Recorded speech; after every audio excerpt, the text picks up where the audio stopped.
नमस्कार, आपके साथ मैं हूं करुणा शंकर शर्मा। तमाम बड़ी खबरों का रुख हम करेंगे, लेकिन इस बीच इस वक्त की 25 बड़ी खबरें कौन सी हैं यह आपको बता दें। सबसे पहले अभ्यर्थियों के प्रोटेस्ट के बाद सीएम योगी का बड़ा ऐलान। पुलिस भर्ती परीक्षा रद्द की गई।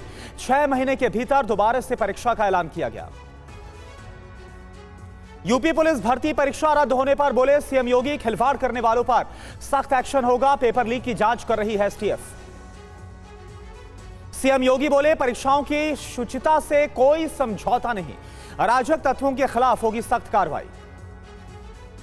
पुलिस भर्ती परीक्षा पर मंत्री जयवीर सिंह का बड़ा बयान। कहा, दोषियों पर होगी कड़ी से कड़ी कार्रवाई, किसी को भी बख्शा नहीं जाएगा।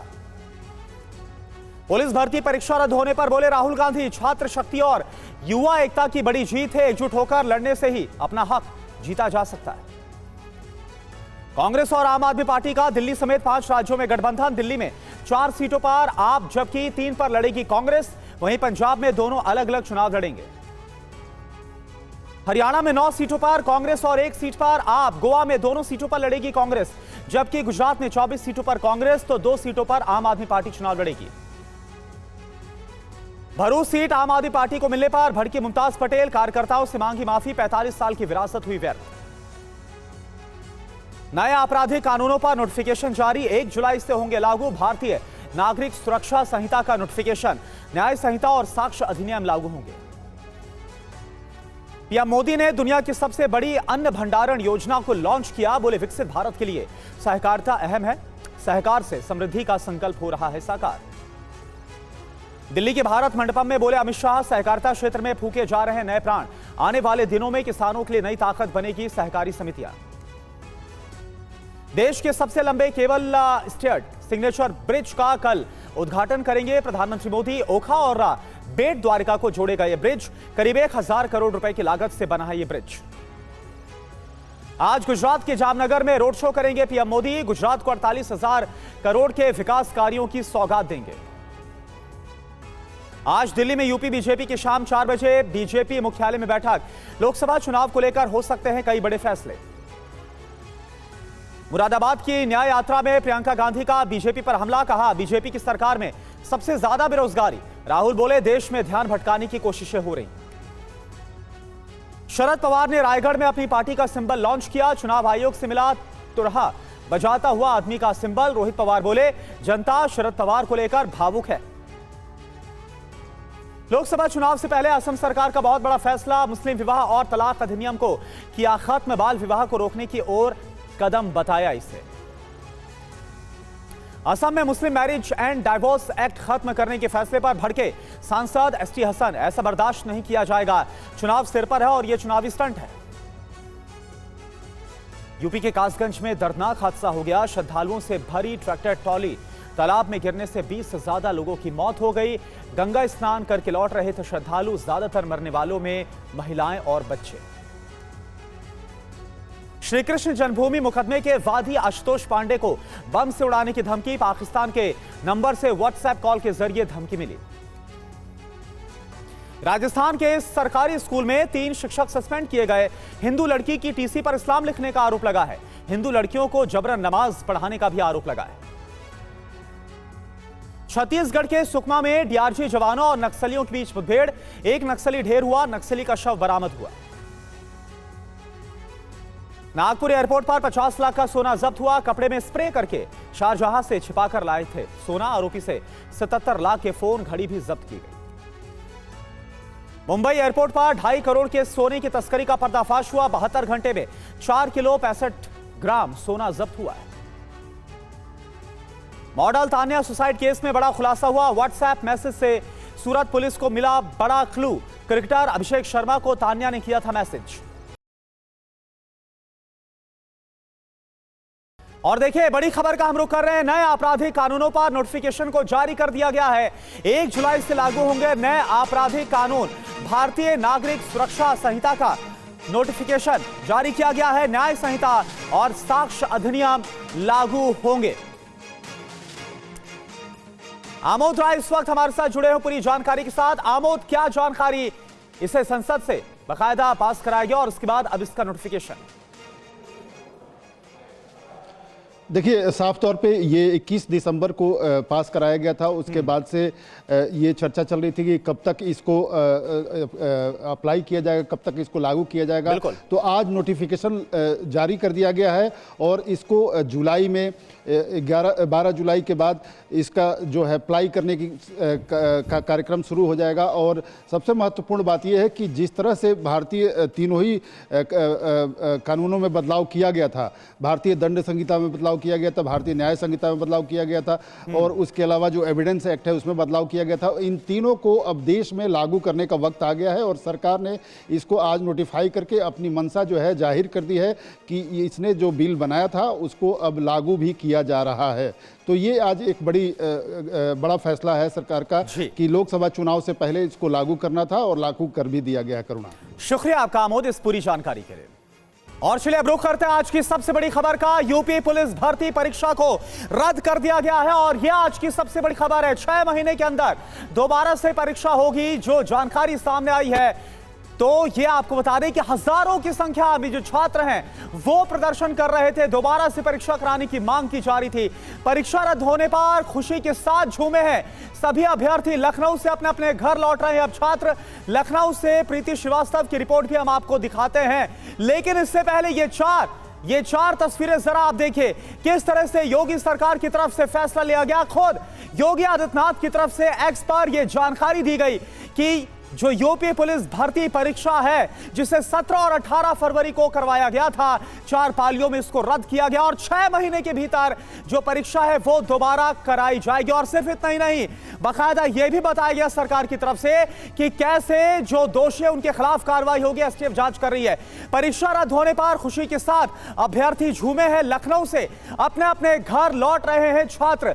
लखनऊ के एको गार्डन में ये छात्र प्रदर्शन कर रहे थे। लखनऊ से प्रीति श्रीवास्तव की रिपोर्ट भी आपको हम दिखाते हैं, लेकिन किस तरह से खुशी के साथ झूमे हैं। हजारों की संख्या में अभ्यर्थी छात्र इकट्ठा थे। ये देखिए तस्वीरें हम आपको दिखा रहे हैं जो कि लखनऊ के इको गार्डन में मौजूद थे। लेकिन अब जैसे ही सरकार का फैसला आया परीक्षा को रद्द करने का, इसके बाद सभी छात्र काफी खुश नजर आए। और इस वजह से ये छात्र जो है, ये देखिए हर तरफ छात्रों का हुजूम है और ये नारे लगाते हुए, सरकार को शुक्रिया कहते हुए, सरकार को धन्यवाद कहते हुए इनकी खुशी आप इसी बात से देख सकते हैं। ये दोबारा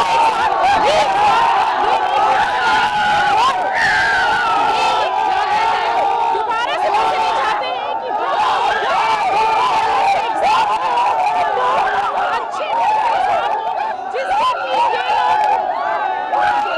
हम दोबारा से एग्जाम दे पाएंगे, दोबारा से हम पेपर दे पाएंगे। बस यही चाहते हैं कि ईमानदारी से इस बार पेपर हो और इस बार ऐसा कुछ भी ना हो कि इनका जो भविष्य है वो अधर में के आएंगे। ये देखिए ये लोगों का उत्साह है, ये बच्चों का उत्साह है कि दोबारा पास होके आएंगे, सही तरीके से एग्जाम होगा। एक बार फिर मैं यहाँ पर अपने कैमरामैन को बोलूँ कि एक बार फिर वो यहाँ के लोगों के, बच्चों के, यहाँ पे छात्रों के खुशी के विजुअल्स यहाँ पे दिखाएं कि किस तरीके से यहाँ पे छात्र जो है वो अपनी खुशी जाहिर कर रहे हैं। और उनका कहना है कि बस अब वो योगी जी से ये उम्मीद करते हैं, सरकार से, प्रशासन से ये उम्मीद करते हैं कि अगली बार जो एग्जाम हो वो कंधे पे बैठा लिया है। ये उनकी जीत है। ये यहाँ पर जो छात्र है वो अपनी खुशी जाहिर कर रहे हैं।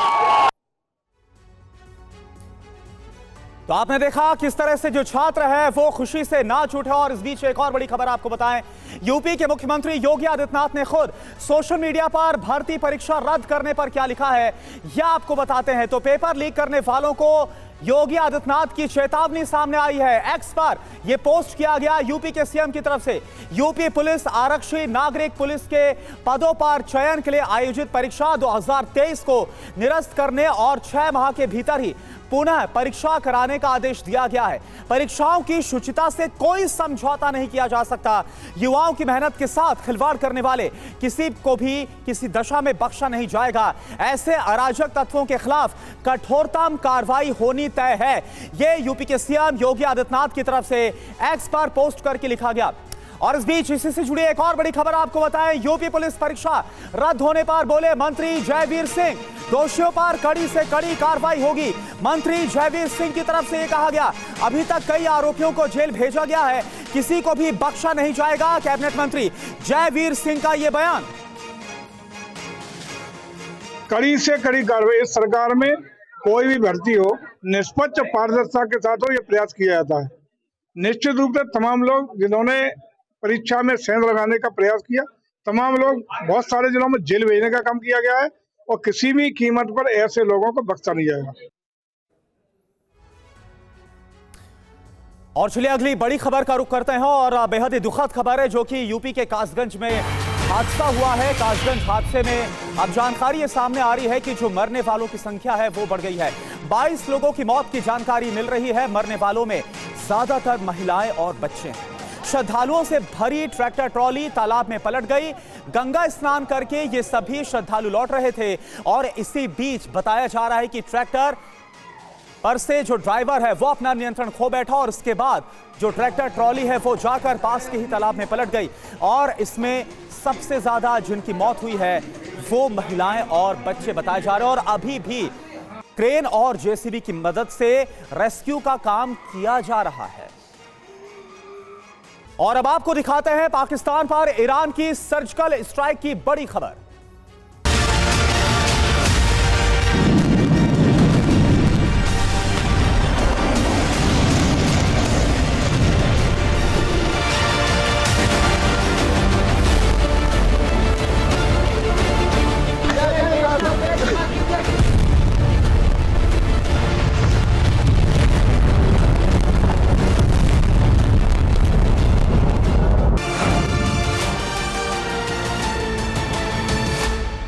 तो देखिए बड़ी खबर क्या है। ईरान ने पाकिस्तान का एक बार फिर से दमन किया है।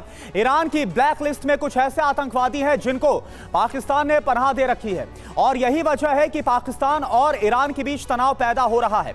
एक बार फिर से ईरान ने पाकिस्तान में घुसकर हमला किया और अपने मोस्ट वांटेड आतंकवादी का काम तमाम कर दिया है। इस बार जिस जैश अल अदल को खत्म करने की ईरान ने कसम खा ली है, उसी जैश अल अदल के कमांडर का पाकिस्तान में घुसकर खात्मा किया गया और पाकिस्तान एक बार फिर से शर्मनाक हालात में पहुंच चुका है। तो यह आपको जानकारी हम दे रहे हैं कि कैसे ईरान ने पाकिस्तान के अंदर घुसकर अपने मोस्ट वांटेड का खात्मा किया है। तो ईरान की पाकिस्तान में फिर से बड़ी सर्जिकल स्ट्राइक हुई है। यह बड़ी खबर आप देख लीजिए। पाकिस्तानी सीमा में घुसकर हमला किया गया। जैश अल अदल का कमांडर है इस्माइल शाह बख्श, जो कि मारा गया है इस हमले में। ईरान के हमले में इस्माइल शाह बख्श के साथी भी मारे गए हैं। पाकिस्तान के बलूचिस्तान में यह सर्जिकल स्ट्राइक ईरान की तरफ से की गई है।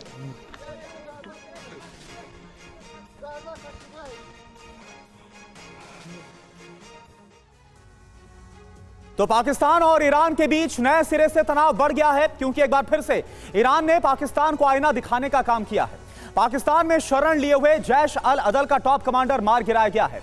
जैश अल अदल वो आतंकी गुट है जो ईरान का नामो निशान मिटा देना चाहता है, लेकिन इसी जैश अल अदल को पाकिस्तान की सत्ता न सिर्फ संरक्षण देती है बल्कि पैसों और हथियारों का भी जखीरा भेंट किया जाता है। पिछले महीने भी ईरान ने पाकिस्तान में घुसकर स्ट्राइक को अंजाम दिया था और एक बार फिर से ईरान ने अपने दुश्मन को पाकिस्तान में घुसकर मार गिराया है। और कमाल की बात तो आप देखिए कि पाकिस्तान से इस पर अभी तक एक टिप्पणी तक नहीं आई है। तो देखिए बलूचिस्तान में घुसकर किस तरह से ईरान ने इस पूरी सर्जिकल स्ट्राइक को अंजाम दिया। अब आपको मैप के जरिए दिखाते हैं कि ईरान ने पाकिस्तान में कहां पर हमला किया है। पहले पूरी जानकारी आप देखिए। पाकिस्तान की लाचारी सामने आ रही है, लेकिन ईरान क्या कर रहा है, लगातार अपना बदला ले रहा है। जैश अल अदल के टॉप कमांडर इस्माइल बख्श को मार गिराया गया है हमले में। और इस तरफ आप देखिए, यह हम आपको मैप के जरिए दिखा रहे हैं पाकिस्तान का पड़ोसी ईरान और किस तरह से जो बलूचिस्तान है वहां पर अंदर घुसकर इस स्ट्राइक को अंजाम दिया गया है। जो ईरान का टॉप वांटेड आतंकी उसको खत्म किया गया, हमले में मारा गया है इस्माइल शाह बख्श। इस्माइल शाह बख्श ये मारा गया है। इस्माइल शाह बख्श ने पाकिस्तानी सीमा में शरण लेकर रखी थी। पाकिस्तान लगातार उसको पनाह दे रहा था। ईरान में हुए कई हमलों में इस्माइल शाह बख्श का हाथ है और यही वजह है कि ईरान लगातार इसको ढूंढ रहा था। पिछले साल 11 ईरानी पुलिस वालों की हत्या में भी बख्श का हाथ था और इसके बाद से ही ईरान बदला लेना चाहता था। मनीष झा इस वक्त हमारे साथ जुड़े हुए पूरी जानकारी के साथ। मनीष, कमाल की बात तो यह है कि पाकिस्तान के अंदर घुसकर ईरान की तरफ से बड़ी सर्जिकल स्ट्राइक की गई, लेकिन पाकिस्तान एक शब्द नहीं बोल रहा। देखिए, भारत और अमेरिका के बाद ईरान तीसरा ऐसा मुल्क है जो आतंकियों की सफाई के लिए पाकिस्तान में सर्जिकल स्ट्राइक कर रहा है। और अब बस केवल अफगानिस्तान नहीं बचा है और अफगानिस्तान भी किसी भी दिन पाकिस्तान के खिलाफ इस तरह की कार्रवाई कर सकता है। अब सबसे बड़ी बात यह है कि जिस इलाके में ईरान ने दूसरी बार 2 महीने के अंदर ये सर्जिकल स्ट्राइक की है, वो इलाका बहुत संवेदनशील है। सिस्तान बलूचिस्तान का वो इलाका है जहां पर ऑलरेडी जो बलूच लोग हैं वो पाकिस्तान आर्मी के खिलाफ बगावत की मुद्रा में हैं, और वहीं दूसरी तरफ जो पाकिस्तान आर्मी को सपोर्ट करने वाले आतंकी संगठन थे उसके खिलाफ ईरान की कार्रवाई हो रही है। तो अब वो दिन दूर नहीं है जब बलूचिस्तान में आप देखेंगे कि ईरान के इस एक्शन का असर ये दिखेगा कि वहां पर मौजूद जो बलूच संगठन है उनके भी हौसला बुलंद होंगे, और फिर वो ईरान की मदद से बलूचिस्तान में कुछ नई इबादत लिख सकते हैं। इसमें कोई दो राय नहीं कि ईरान ने जो ये काम किया है वो बहुत सोच समझ कर किया है। पाकिस्तान के पास कहने के लिए कुछ भी नहीं है। पाकिस्तान बस केवल यही कह रहा था कि कम से कम हमें बता तो देते, लेकिन उसके ज्यादा पाकिस्तान कहने की स्थिति में भी नहीं है, क्योंकि जियो पॉलिटिक्स बदल चुका है और पाकिस्तान का साथ देने के लिए कोई खड़ा नहीं है। और ईरान एक बड़ी ताकत के तौर पर उस पूरे इलाके में, उस पूरे क्षेत्र में उभर रहा है। बिल्कुल, और पाकिस्तान एक बार फिर से पूरी दुनिया के सामने इस कार्रवाई के बाद एक्सपोज होता हुआ नजर आ रहा है। शुक्रिया आपका इस पूरी जानकारी के लिए मनीष। और देखिए, इसी से जुड़ी एक और बड़ी खबर आपको बताएं, रेवोल्यूशनरी गार्ड ने किया है पाकिस्तान पर हमला। इस्माइल शाह को मारने के लिए पूरा जाल कैसे बिछाया गया ईरानी रेवोल्यूशनरी गार्ड की तरफ से, यह जानकारी आपको हम दे रहे हैं। खुफिया जानकारी के बाद इस हमले को अंजाम दिया गया ईरान की तरफ से। कुछ दिन पहले सीमा पार करके पाकिस्तान गया था इस्माइल शाह, और अब उसको मार गिराया गया है इस ऑपरेशन में। तो ये आपको बता दें कि ईरान की रेवोल्यूशनरी गार्ड की तरफ से पाकिस्तान के अंदर इस पूरे ऑपरेशन को अंजाम दिया गया, और बाकायदा इसकी प्लानिंग कैसे की गई, कैसे इसको अंजाम दिया गया, यह हम आपको बता रहे हैं। ईरान ने बाकायदा इस्माइल बख्श को मारने के लिए जाल बिछाया था, खुफिया इनपुट्स मिले थे, और इसके आधार पर इस ऑपरेशन को पूरी सटीकता के साथ अंजाम दिया गया। तो जैश अल अदल पर पाकिस्तान ईरान में एक बार फिर से तनाव बढ़ता हुआ नजर आ रहा है। अब हुआ क्या है इससे पहले वो भी आप जानिए। 16 जनवरी को ईरान ने पाकिस्तान के बलूचिस्तान में अटैक किया था, ड्रोन मिसाइल अटैक को अंजाम दिया गया था। उस दौरान 18 जनवरी को पाकिस्तान ने ईरान के सिस्तान पर एयर स्ट्राइक की थी, बदला लिया, इस बात का उसने दावा किया था। ईरान पाकिस्तान के बीच तनाव इसके बाद अपने चरम पर पहुंच गया। और बड़ी बात क्या है, क्या इस बार ईरान पाकिस्तान बॉर्डर पर मिनी वॉर हो जाएगी? क्योंकि दूसरी बार ऐसा है जब ईरान की तरफ से पाकिस्तान के अंदर हमला बोला गया है, बदला लिया गया है। तो जैश अल अदल से ईरान की क्या दुश्मनी है, यह भी आपके लिए जानना जरूरी है। ईरान का दुश्मन क्यों है जैश अल अदल? जैश अल अदल सुन्नी आतंकवादी गुट है। ईरान के सिस्तान में जैश अल अदल की गतिविधियां काफी ज्यादा हैं। 2012 में जैश अल अदल का गठन किया गया था। सिस्तान में सुन्नियों के कथित उत्पीड़न के बाद इसका गठन किया गया था आतंकवादी संगठन का। अलग सिस्तान बलूचिस्तान की मांग करता है जैश अल अदल। जैश अल अदल को पाकिस्तानी सेना ISI का समर्थन भी प्राप्त है और फंडिंग भी यहां से होती है, यह जानकारी भी सामने आ रही है। तो ये जानकारी जो सामने आई, और इसी के बाद ही ईरान की तरफ से बड़ा हमला बोला गया पाकिस्तान के अंदर घुसकर। किस तरह से इस्माइल बख्श का खात्मा किया गया यह हमने आपको बताया। लेकिन जैश अल अदल लंबे समय से ईरान पर हमले करते रहा है। ईरान पर अभी तक जैश अल अदल ने कब कब बड़े हमले किए ये भी आपको जल्दी से बता देते हैं। तो आप देखिए, अलग अलग तारीखें आपके सामने इस वक्त दिखा रहे हैं। दिसंबर 2023 की बात करें, सिस्तान बलूचिस्तान के पुलिस स्टेशन पर हमला होता है और इसमें 11 पुलिसकर्मियों की मौत की जानकारी सामने आई। इसके अलावा फरवरी 2019 को ईरान के खश में सुसाइड अटैक हुआ, आत्मघाती हमला हुआ, और इसमें 27 लोगों की मौत हो गई। और पहले चलते हैं पीछे, अक्टूबर 2013 में ईरानी बॉर्डर पर सुरक्षा गार्ड पर हमला हुआ और इस हमले में 14 लोगों की मौत हो गई। अप्रैल 2010 में क्या हुआ, ईरान के जाहेदान में सुसाइड अटैक होता है, यानी एक बार फिर से उस दौरान आत्मघाती हमला किया गया था और इसमें 28 लोगों की मौत हो गई थी। और चलिए अब आपको दिखाते हैं रूस यूक्रेन युद्ध से जुड़ी बड़ी खबर क्या है, क्योंकि आज ही वो तारीख है जब व्लादिमीर पुतिन की सेना ने पहली बार हमला बोला था यूक्रेन के ऊपर। 2 साल पूरे हो गए हैं। तो सवाल है कि क्या पुतिन की भविष्य की चाल और कैसे ज़ेलेंस्की नेटो के सहारे अपने जख्मों का बदला लेने का प्लान तैयार कर रहे हैं, यह आपको अब हम बताएंगे।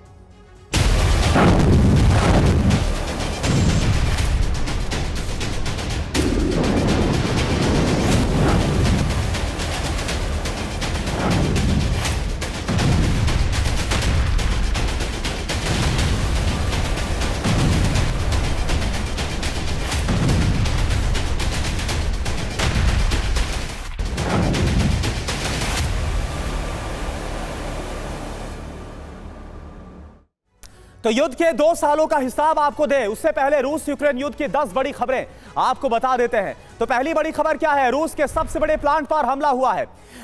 मेटलर्जिकल प्लांट पर यूक्रेन का ड्रोन का हमला हुआ है। हमले के बाद प्लांट में आग का गोला नजर आया।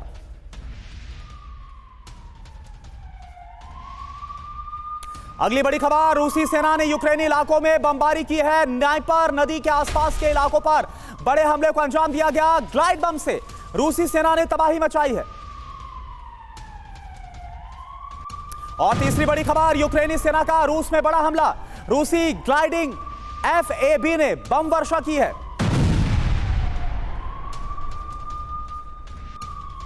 चौथी बड़ी खबर क्या है? रूसी सेना का यूक्रेनी सैन्य बेस पर बड़ा हमला हुआ। BM-21 ग्रैड MLRS कमांडर्स का बड़ा हमला हुआ।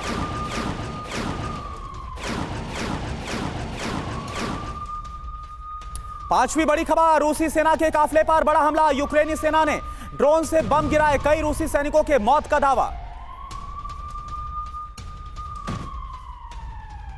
एक और बड़ी खबर, युद्ध क्षेत्र में यूक्रेनी अब्राम्स टैंक का बड़ा एक्शन देखने को मिला है। अवदिव्का में रूसी ठिकानों को निशाना बनाया गया।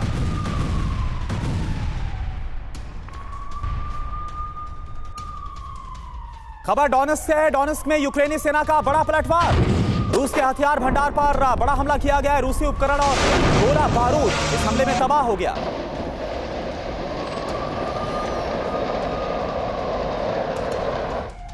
आठवीं बड़ी खबर, यूक्रेनी शहर अवदिव्का पर रूस का बड़ा हमला हुआ है। हमले में तबाह हो गया पूरा का पूरा इलाका।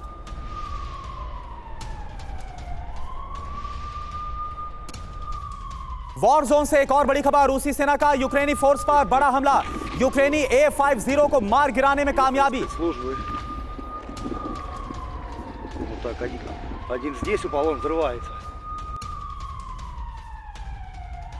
और वहीं रूस की डिफेंस फोर्सेस का बड़ा एक्शन देखने को मिला है। वॉर जोन में यूराल की तैनाती कर दी गई है। एंटी एयरक्राफ्ट गन है यूराल। यूक्रेनी F-16 को मिलेगी कड़ी टक्कर इससे।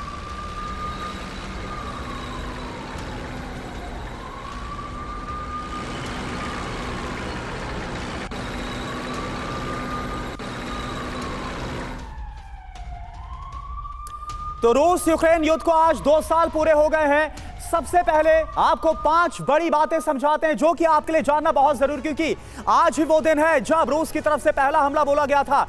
रूस यूक्रेन युद्ध के 2 साल, 5 बड़ी बातें क्या है?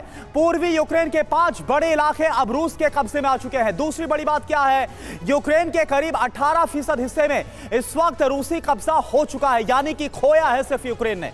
तीसरी बड़ी बात, यूक्रेन के 40 लाख लोगों ने अपना घर छोड़ दिया है। आज वो शरणार्थी के तौर पर जिंदगी जी रहे हैं। चौथी बड़ी बात, 65 लाख यूक्रेनी अपने ही घर में बेघर हो गए हैं। और पांचवी और सबसे बड़ी बात, यूक्रेन के 30,000 से ज्यादा युवा आज भी लापता हैं। तो इस हालात में यूक्रेन पहुंच चुका है, लेकिन यूक्रेन है, ज़ेलेंस्की है, जो कि हार मानने के लिए तैयार नहीं है। लगातार पश्चिम से मदद मांगी जा रही है, नेटो से मदद मांगी जा रही है और इस मदद के आधार पर रूस से युद्ध लड़ा जा रहा है। TV9 भारतवर्ष रूस यूक्रेन युद्ध को तब से कवर कर रहा है जब से यह युद्ध शुरू हुआ था। TV9 के रिपोर्टर वहां पर पहुंचे जहां गोलियां चल रही थी, मिसाइल बरस रही थी। आप जरा देखिए।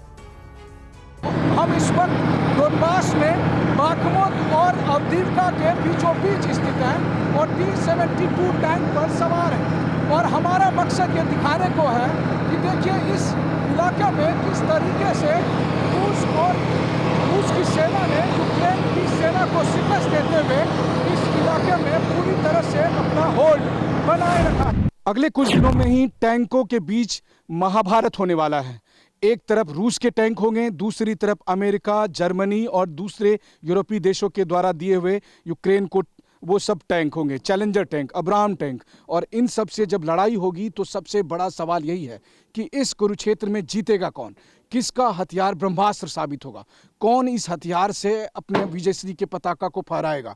तो वैसी स्थिति में रूस का सबसे क्लासिकल टैंक यानी T-72 का ये क्लासिकल वर्जन से बेहतर उदाहरण और कौन हो सकता है, क्योंकि यही वो टैंक है जिसने भारत को पाकिस्तान पर विजय दिलाने में बड़ी भूमिका निभाई थी। तो ये यूक्रेन का बना हुआ है, कुछ अमेरिकन है, ब्रिटिश है, जर्मन है, पोलिश है। तो ये वो सब हथियार दिखा रहे हैं और बता रहे हैं कि हमारी सेना ने इनका इस्तेमाल, इनको दुश्मनों को मार के उससे हासिल किया है और इसको एक मोनूमेंट के तौर पर, यादगार के तौर पर इन्होंने रखा। देखिए, ये एक टैंक के ऊपर का हिस्सा है जो निकलकर बाहर आ पड़ा है। यहाँ पर अभी भी काफ़ी इलाका है जहाँ पर लाइव एम्यूनेशन भी मौजूद है, ऐसा बताया जाता है। लेकिन देखिए, ये जो ऊपर का हिस्सा है टैंक का, वो निकलकर, जो टर्रेट है वो निकलकर बाहर आया है। और इसके बारे में बार बार कहा जा रहा है कि ये इस तरह के हमले हुए हैं, यहाँ पर टैंक्स पर इस तरह के हमले हुए हैं, आर्मर्ड व्हीकल्स पर इस तरह के हमले हुए हैं। दरअसल NLAWs का इस्तेमाल किया है या जावलिन का इस्तेमाल किया है, ये बताया जा रहा है। और ये वो हथियार थे जो यूक्रेन को दिए गए थे ब्रिटेन की तरफ से, अमेरिका की तरफ से, और उन हथियारों का इस्तेमाल हुआ है। कीव में ब्लास्ट की एक और साइट पर मौजूद है जहाँ पर मिसाइल अटैक किया गया। देखिए, ये एक रेजिडेंशियल अपार्टमेंट बिल्डिंग है और यहाँ पर किस तरह से निशाना बनाया गया इस इमारत को, वो इन तस्वीरों में साफ तौर पर दिख सकता है। इस इमारत में अब कुछ नहीं बचा है इस ओर।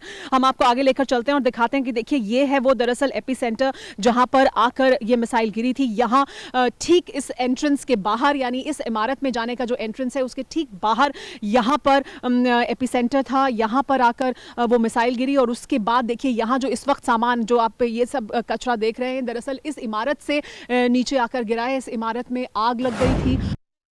और इस वक्त हम ग्राउंड जीरो पर बिल्कुल उस बॉर्डर पर खड़े हैं जहां सामने आपको हम यूक्रेन का साइड दिखा सकते हैं। ये मेडिक बॉर्डर है शमिस्ल शहर का, पोलैंड साइड का, जहां से यूक्रेन से शरणार्थी आ रहे हैं। और मैं आपको दिखाना चाहता हूं, कैमरा सहयोगी मदन से कहूंगा जूम करें, वो जो लाइन दिख रही है वो यूक्रेन की तरफ के लोग हैं, वो यूक्रेन की तरफ का हिस्सा है।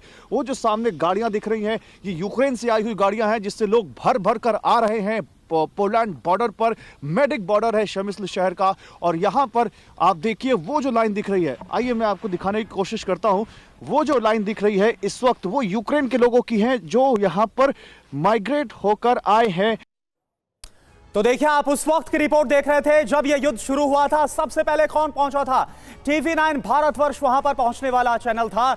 और रूस 2 साल से लगातार यूक्रेन में युद्ध लड़ रहा है। इन 2 सालों में रूस ने किस तरह से यूक्रेन का नक्शा बिगाड़ कर रख दिया है और कितने हिस्सों को अपने कब्जे में ले लिया है, यह आपको दिखा देते हैं। तो ग्राफिक्स के जरिए पूरी जानकारी यहां पर आप देखिए, आपके सामने है। तो यूक्रेन का युद्ध से पहले का जो नक्शा है वो आप देख पा रहे हैं, लेकिन युद्ध के बाद का जो नक्शा है वहां पर आप देखिए, जो पूर्वी हिस्सा है यूक्रेन का, इसके अलावा जो उत्तर पूर्वी हिस्सा है और साथ साथ जो दक्षिणी पूर्वी हिस्सा है, इसमें Luhansk, Donetsk, Donbas, Mariupol, Bakhmut और साथ ही साथ अवदिव्का का इलाका, यानी कि जो डोनबास का एक बड़ा इलाका है वो इस वक्त यूक्रेन के कब्जे में आ चुका है। तो ये जो हालात हैं वो हो चुके हैं 2 साल के बाद। लगातार जो रूसी कब्जा है वो बढ़ता हुआ नजर आ रहा है। दोनों मैप के जरिए हमने आपको समझाया। इधर एक और बड़ी खबर इससे जुड़ी आपको बताया, पुतिन के गुरु अलेक्जेंडर दुगिन का बयान फिर से सामने आया है और उनकी तरफ से कहा गया कि पूरे यूरोप में अब ये जो बयान है वो सुर्खियों में। क्या बयान है ये आप जानिए। पुतिन के गुरु अलेक्जेंडर दुगिन ने बयान दिया था, ये युद्ध इतनी जल्दी नहीं होगा खत्म, रूस जीतेगा या फिर दुनिया खत्म हो जाएगी। TV9 को दिए इंटरव्यू में क्या बात कही गई थी अलेक्जेंडर दुगिन की तरफ से, वो आपको बता रहे हैं। कहा गया था कि युद्ध खत्म करना इतना आसान नहीं होगा।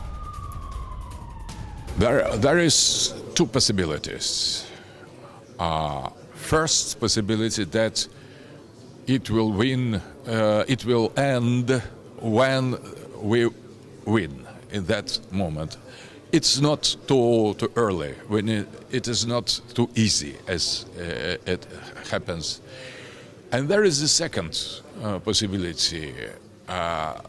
This fight will end with the end of the world, because whether we win or the world will be destroyed, because I'm absolutely sure that this time Russia will not be overcome by enemy. We don't tolerate any other solution and the end of this war except the victory. And in that, all our people, our state, our president, all of us are totally in accordance. I'm sure that there is the big fight now, not between us and the Ukrainians, not between Russia and the collective West, not only, but the main struggle today is against the human beings, between human beings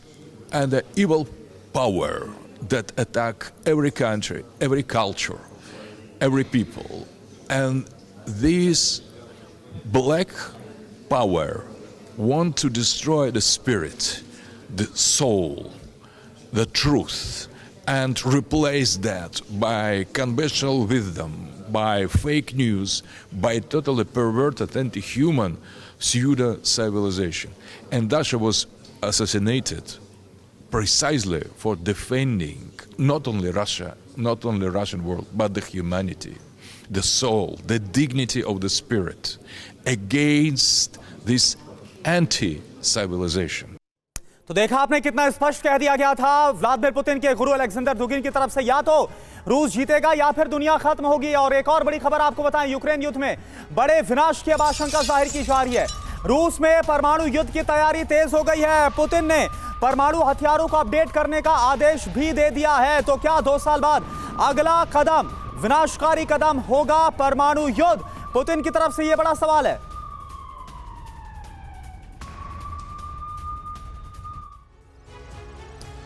तो यह साफ नजर आ रहा है कि कैसे परमाणु युद्ध की तैयारी हो रही है और इससे जुड़ी बड़ी अपडेट क्या है, जानकारी आप जान लीजिए। पुतिन ने दरअसल परमाणु हथियारों को अपडेट करने का आदेश दे दिया है। रूसी सेना ने 95% परमाणु हथियारों को अपडेट कर दिया है। रूसी नेवी में 100% परमाणु हथियार अपडेट कर दिए गए हैं। यूरोप को परमाणु हथियारों की धमकी लगातार पुतिन शुरुआत से देते रहे हैं और अब आप देखें किस तरह से पुतिन ने इन हथियारों को अपडेट करने का आदेश भी दिया है। और एक और बड़ी खबर आपको बताएं, यूक्रेन ने रूस का A-50U विमान मार गिराया है। यह खबर आ रही है 1 महीने में रूस का यह दूसरा जासूसी विमान है जिसको नष्ट किया गया है। यूक्रेन के इस हमले में अज़ोव सी के ऊपर A-50U जासूसी विमान पर हमला हुआ। तो ये जो हालात है वो बनते हुए नजर आ रहा है। और ये भी आपको जाते जाते बताएं कि कल हमने आपको तस्वीर भी दिखाई थी कि कैसे खुद व्लादिमीर पुतिन ने न्यूक्लियर बॉम्बर में उड़ान भरी थी। वो भी एक बहुत बड़ा संकेत था।